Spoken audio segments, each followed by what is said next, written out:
Welcome back to the Pinoy Hustle Channel. Tayo po mga Pilipino ay likas na matyaga at masipag kahit nasan po tayo.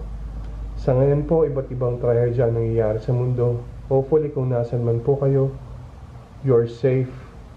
Huwag po nating kalimitang humingi ng tulong sa itaas. Tayo po mga Pilipino ay nasa sulok ng iba't ibang mundo. Umaalis po tayo ng bansa out of our comfort zone to chase our dreams. Keep on dreaming, kabayan, is free, but don't forget to work on it. And keep on improving. Sabi nga po nila, pag may tiyaga, may nilaga. So, please join me on my upcoming adventures and experiences in this part of the globe. This one's for you.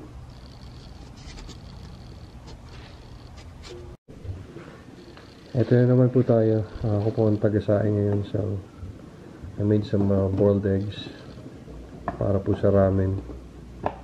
Kasi mayroon po kaming instant ramen na hilig pong kumain ng mga bata. And I got some langka from H-Mart. So, imayin po natin siya pakonti-konti. Sana matamis.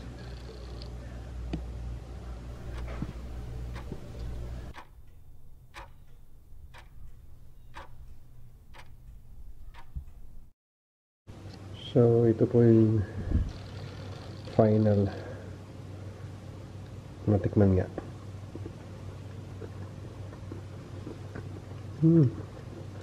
Matamis siya.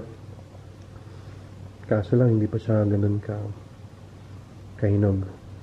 Tanda ko pa po nung maliit pa po ako, pag lumuluwas po ang aking ama sa bukid o sa linang yung tawag namin, is nagbibilin po kami magkakapatid ng langka. So, brings back memories.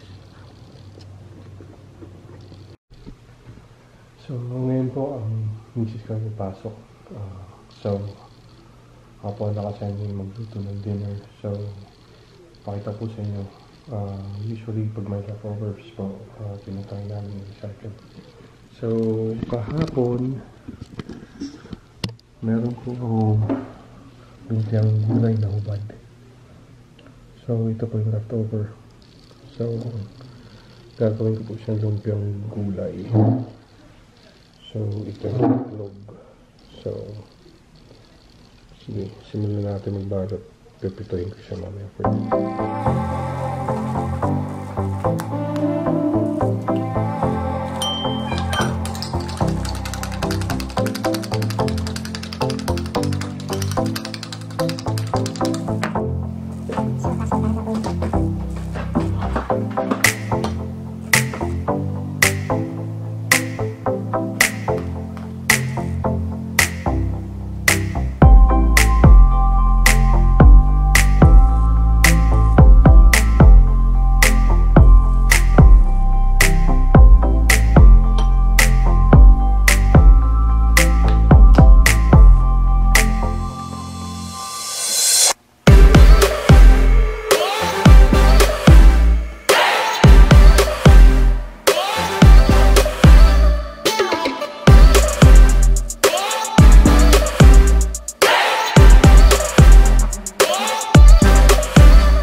Ito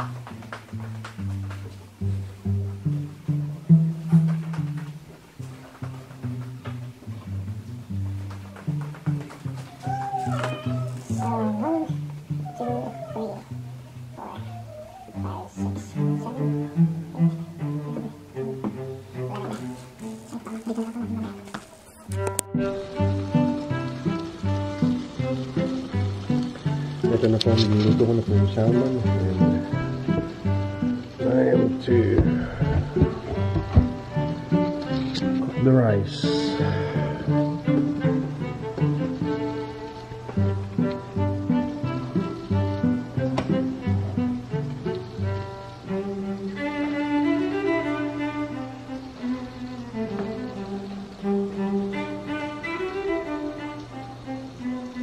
Then, ito po tayo mamaya ng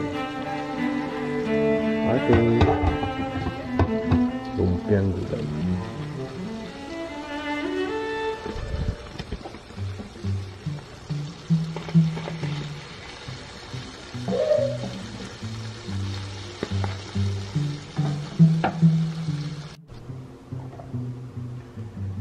Ito na po, time to cook the egg rolls.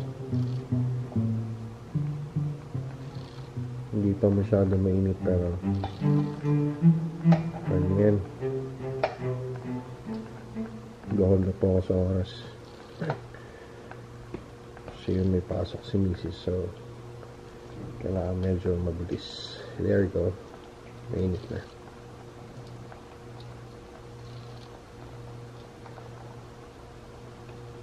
Hopefully kasya silang lahat.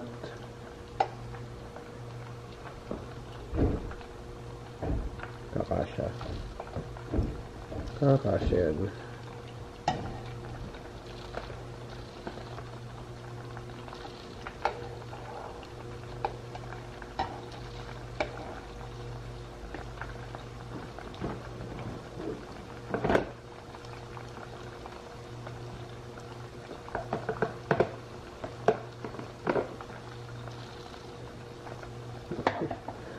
Pinigkaso ko na to.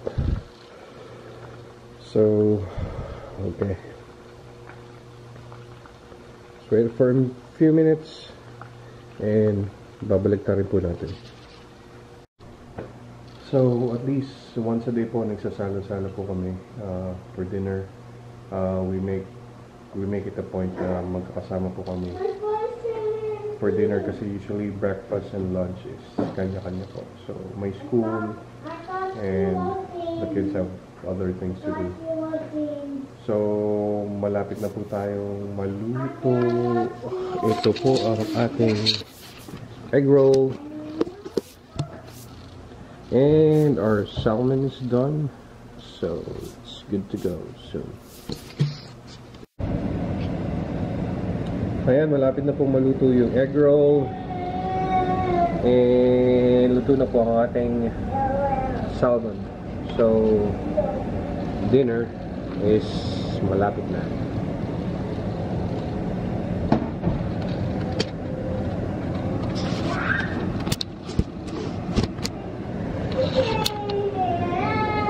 So, at least isang araw po salo-salo po kami for dinner. So, ito na po yung food natin. Vegetable egg roll, salmon, and meron po tayong dessert. So, ayun po. See you on the next vlog. Pakainin ko na lang po itong mga bata. So, see you. Bye.